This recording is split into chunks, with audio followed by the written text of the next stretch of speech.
भोरे भोर के एक और एपिसोड में आपका बहुत बहुत अभिनंदन करते हैं, स्वागत करते हैं। और बिहार की राजनीति से जुड़े हुए कई ऐसे तथ्य हैं जिसका लगातार हम आपके साथ संवाद कर रहे हैं, खबरों के माध्यम से दे रहे हैं, विश्लेषण के माध्यम से दे रहे हैं और हम बताने का प्रयास कर रहे हैं कि बिहार और बिहार की राजनीति बिहार के लोगों के लिए किस दिशा में जा रही है। इन सब के बीच में एक अस्थायी सरकार का होना बहुत ज़रूरी है और सरकार के बीच में सामंजस्य होना भी जरूरी है। जैसा कि आप सभी जानते हैं कि अब किसी एक पार्टी की वर्चस्व वाली बात समाप्त हो चुकी है। गठबंधन की सरकारें बनती है और गठबंधन के सरकार में कई दल मिल करके सरकार चलाते हैं। हर किसी की अपनी आइडियोलॉजी होती है, अपना नीति होता है, नियम होता है और उसके साथ साथ सरकार में बहुत सारे समझौते करके लोगों के काम करने होते हैं। आपको याद होगा कि चर्चाएं जबरदस्त चल रही थी चुनाव के पहले। कोई 10 लाख लोगों को सरकारी नौकरी देने की बात कर रहा था तो कोई 20 लाख लोगों को रोजगार देने की बात कर रहा था। अब इन सब बातों का क्या होगा ये तो वक्त बताएगा। हालांकि मंत्रिमंडल की बैठकों में इन सब बातों की चर्चा हो रही है, लेकिन उससे भी ज़्यादा सब जो चर्चा में है वो सरकार की नहीं है, संगठन की है, पार्टी की है। आपने देखा होगा कि पार्टी के संगठन में कितने ज़्यादा तेजी से परिवर्तन हो रहे हैं, नए नए विचार आ रहे हैं और नई नई तरह की योजनाएं लागू की जा रही हैं कि कैसे अगले चुनाव में वो बेहतर प्रदर्शन कर सकें, कैसे पार्टी को मजबूत किया जा सके। लेकिन सरकार कैसे मजबूत रहे, आम लोगों के काम कितना सुगमता से हों और योजनाएं कितना ज़्यादा क्रियान्वित हों, उस पर अमल कितना हो, आम लोगों को सुविधा कितना मिले, फ़ायदा कितना मिले और सरकार ने जो वादे किए हैं वो कैसे पूरा हों, इस पर ध्यान कम है। हम इसी विषय पर आपको आज बताने जा रहे हैं। यह विषय थोड़ा गंभीर जरूर है और हम चर्चा जब करने बैठते हैं तो कई लोग, मैंने ये शिकायत नहीं है, ये हम आप सभी से अपना साझा कर रहे हैं कि जब भी हम आपके सामने कोई तथ्य रखते हैं, कोई राजनीतिक प्रसंग रखते हैं, पहलू रखते हैं, तो बहुत सारे लोगों का कहना यह होता है कि आप जन समस्याओं को नहीं रखते हैं। आप एक चीज़ बताइए ना कि एक अस्थायी सरकार क्या जन समस्याओं का निदान नहीं कर सकती है? क्या सरकार के थ्रू ही आपके समस्याओं का समाधान नहीं होना है? अगर हम सरकार की चर्चा नहीं करें, हम राजनीति की चर्चा नहीं करें तो किसकी चर्चा करें? लोकतांत्रिक प्रक्रिया में एक सरकार का होना, अस्थायी होना और सरकार का सुगमता से चलना आम लोगों के लिए फायदे का सौदा होता है और यही सोच करके लोग वोट भी करते हैं। आपको पता होगा कि राजनीतिक लोग अपने सुविधा और अपने अनुसार अपनी चीज़ें तय करते हैं, अपने तथ्यों को सामने रखते हैं। एक बार फिर से ऐसा ही माहौल आ गया है और बहुत सारे झंझावात के बाद एक बार फिर से नीतीश कुमार ने भारतीय जनता पार्टी को बैकफुट पर ला दिया है। भारतीय जनता पार्टी एक फॉर्मूला लेकर के नीतीश कुमार से मिली। प्रदेश के जो प्रभारी हैं भारतीय जनता पार्टी के और नीतीश सरकार में जो उप मुख्यमंत्री हैं वो दोनों मिले और मिल करके नीतीश कुमार के सामने एक प्रस्ताव रखा कि इस प्रस्ताव के तहत आगे का हम लोग नीति निर्धारण करेंगे और सरकार मंत्रियों का ओहदा होगा। हमें इतना स्टेक चाहिए, हमें इतना स्टेक चाहिए। फॉर्मूला तय किया गया था कि 7 विधायकों पर 2 मंत्री होंगे। आंकड़े के हिसाब से लगभग यही था, 36 के आसपास आता है और 36 ही मंत्री हो भी सकते हैं संवैधानिक रूप से। इन सब बातों को लेकर के यदि आंकड़ों की बात करें तो 20 से 21 मंत्री बीजेपी कोटे के होते हैं और वहीं अगर बात करें तो 12 से 13 जो संख्या है विधानसभा में उसके अनुसार जदयू को मिलता है। और नीतीश कुमार ये बर्दाश्त कैसे कर सकते हैं?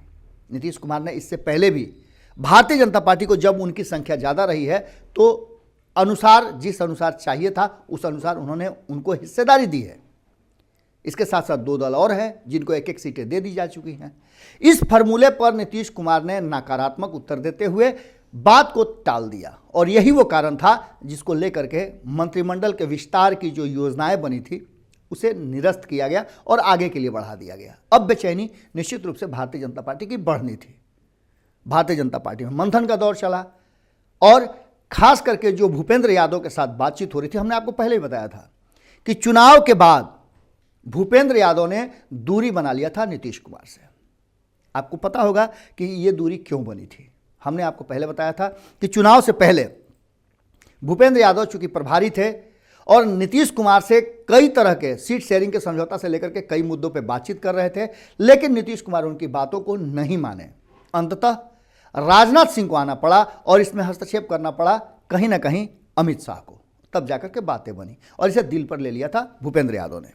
फिर भूपेंद्र यादव आए, और फिर एक बार जब बीच के गैप रहे, नीतीश कुमार बार बार बात करके चाहते थे कि तथ्यों को सुलझा लिया जाए, लेकिन ऐसा नहीं हो सका। भूपेंद्र यादव ने उसे दिल पर ले लिया था। पुनः जब दोनों के बीच में संवाद स्थापित हुआ आरसीपी सिंह के माध्यम से, तो फिर एक बार मामला अटक गया और नीतीश कुमार ने उनके पूरे जो कार्यक्रम थे, जो योजनाएं लेकर के आए थे, उसे निरस्त कर दिया। अभी भी जो स्थिति है, आपको पता है कि वर्तमान में 5 मंत्री जो हैं वो जदयू के हैं और 7 बीजेपी से हैं। हालांकि एक मंत्री और थे जदयू से जिन्हें इस्तीफा देना पड़ा था, मेवालाल चौधरी की हम बात कर रहे हैं। अब इन सब बातों के बीच में जो फॉर्मूले ला करके दिए गए थे, 74 सीटें आपको पता है कि बीजेपी के पास है, 43 सीटें हैं जदयू के पास और 4-4 सीटें वीआईपी और हिंदुस्तानी आवाम पार्टी के पास है। अब इन सब बातों को लेकर के अभी वर्तमान स्थिति में 14 मंत्री हैं। अब इन पर 22 के आसपास आपको पता है कि और मंत्री बन सकते हैं, 36 का आंकड़ा है। इन सब को लेकर के जो बातें सामने आ रही है, जदयू ने साफ तौर पे ये बात स्पष्ट कर दिया है और नीतीश कुमार के विषय में कहा जा रहा है कि उन्होंने स्पष्ट कर दिया है कि अब वो जो फॉर्मूला है 7-2 का वो नहीं मानते हैं, वो 50-50 के फॉर्मूले पर ही आगे सरकार चलाएंगे, क्योंकि सरकार के मुखिया वो हैं और ये सरकार के मुखिया का विशेषाधिकार होता है कि उनके मंत्रिमंडल में कितने सदस्य होंगे, कौन होंगे, किसे वो जगह देंगे, किसे कितना हिस्सेदारी देंगे। हालांकि इन सब मुद्दों में आपको पता है कि जीतन राम मांझी ने एक सीट और मंत्रालय में मांगा था, लेकिन अब जब झमेला इधर ही ज़्यादा है तो उनकी कौन सोचे। वहीं अगर बात करें तो इन सब मुद्दों पर वर्तमान में आपको पता है, हम अगर बता दें आपको तो खबर के माध्यम से हमने आपको पहले ही बताया था कि नागेंद्र जी और प्रदेश अध्यक्ष संजय जायसवाल, डॉक्टर संजय जायसवाल को दिल्ली तलब किया गया था और दिल्ली में मंथन का और मंत्रणा का दौर जारी है। कहा जा रहा है कि कहीं ना कहीं नीतीश कुमार की नीति और उनकी योजना और उनके फॉर्मूले पर ही भारतीय जनता पार्टी को अंततः वापस आना पड़ेगा। एक बार फिर से नीतीश कुमार ने भारतीय जनता पार्टी के मंसूबे पर पानी फेर दिया है और उनके जो भी हैकड़ी है उसे कहिए तो चूर चूर कर दिया है। भारतीय जनता पार्टी जितना ज़्यादा आगे बढ़ती है, नीतीश कुमार उतना ही ज़्यादा डोर खींच करके उसको कई डेग पीछे कर देते हैं। एक बार फिर से मंत्रिमंडल विस्तार विधानसभा सत्र से पहले हो जाएगा, ऐसा अनुमान हम भी लगा रहे हैं और इसकी तैयारियां भी भारतीय जनता पार्टी कर रही है। नीतीश कुमार ने पहले ही कह दिया है कि मंत्रिमंडल का विस्तार उनके कारण नहीं बल्कि भारतीय जनता पार्टी के कारण रुका हुआ है। अब इन सब स्थितियों में आप एक बात मान के चलिए कि नीतीश कुमार हर जो भारतीय जनता पार्टी का एक्ट होता है, एक्शन होता है, उसका जवाब जोड़ कर रखते हैं और एक बार में ही साफ कर देते हैं। ये तो पहला है। अब इसके बाद आपको पता है कि मनोनयन की 12 सीटें एमएलसी की बची हुई है, उस पर भी नीतीश कुमार अपने ही शर्तों पे भारतीय जनता पार्टी को झुकने के लिए मजबूर करेंगे, ये भी बात तय है। एक बात तो आप मान के चलिए कि जो भारत लाइव ने आज से 3 दिन पहले आपको खबर दिखाई थी कि आखिर नीतीश कुमार ने क्यों मंत्रिमंडल विस्तार को निरस्त करते हुए आगे बढ़ा दिया है, उनकी मुस्कान सब कुछ कह रही थी और उनकी मुस्कान ये बता रही थी कि वो अपनी शर्तों पे राजनीति करने के लिए अभी भी पूरी तरह से तैयार हैं। अब देखने वाली बात ये होगी कि भारतीय जनता पार्टी क्या फैसला लेकर आती है। एक आध दो की बात तो हम नहीं कहते हैं, लेकिन जो आंकड़े हैं 7-2 का, ये तो नीतीश कुमार को कभी भी मंजूर नहीं होगा, क्योंकि नीतीश कुमार के बहुत सारे लोग हैं जो इस बात के गुस्से में हैं और इनका ध्यान नीतीश कुमार को रखना होगा कि भारतीय जनता पार्टी के कारण इस बार जदयू की हालत इतनी पतली हुई है, कई मंत्री हार गए हैं और हार का ठिकरा भारतीय जनता पार्टी पर फोड़ना लाजमी है। इसका दंड तो भारतीय जनता पार्टी को चुकाना पड़ेगा और नीतीश कुमार उसके लिए तैयारी कर चुके हैं। कैसा लगा भोरे भोर का ये एपिसोड जरूर बताइएगा और साथ में आपकी शिकायतें हैं कई क्षेत्रों की बात, हम हर क्षेत्र की बात कर रहे हैं। अगर आपके पास भी किसी विशेष चर्चा की या कोई विशेष जानकारी आप लेना चाहते हैं, जिस पर मंथन या चर्चा करना चाहते हैं, उस पर खबरें देखना चाहते हैं, तो आप लिखिए ना कमेंट बॉक्स में। हम उसे इनकार थोड़े कर रहे हैं, हम तो आपको आमंत्रित भी कर रहे हैं कि यदि आप किसी विषय पर बोलना चाहते हैं तो आप हमारे स्टूडियो आइए, हम आपका सहज स्वागत करेंगे। और इसके साथ ही ये भारत लाइव जो है आप ही का चैनल है, आपके द्वारा हर तरह से हमें सहयोग किया जा रहा है, मदद किया जा रहा है, और आपका ये सहयोग हम हमेशा याद रखते हैं। आप आइए और अपनी बातें रखिए। ये मंच आपका है, ये किसी नेता या किसी कॉरपोरेट का नहीं है, ये बिल्कुल ही आप सभी का है।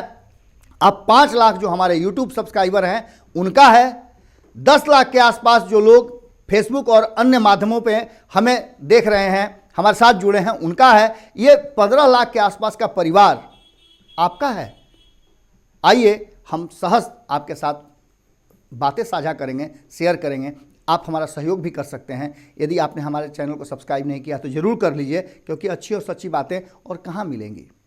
UPI नंबर दिया हुआ है, इस पर आप हमें सहयोग भी कर सकते हैं। नमस्कार।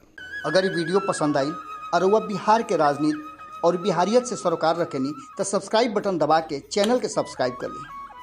ओजे एगो घंटी बा, ओकरा बटन दबा देला से कुल सटीक और मारक खबर रुआ मुफ्त में मिल जाई। अगर रुआ पत्रकारिता के हमनी के नया प्रयोग में सहयोग कर चाहतानी तो ज्वाइन बटन दबा दी। पेटीएम नंबर नोट कर ली 9386816700। धन्यवाद।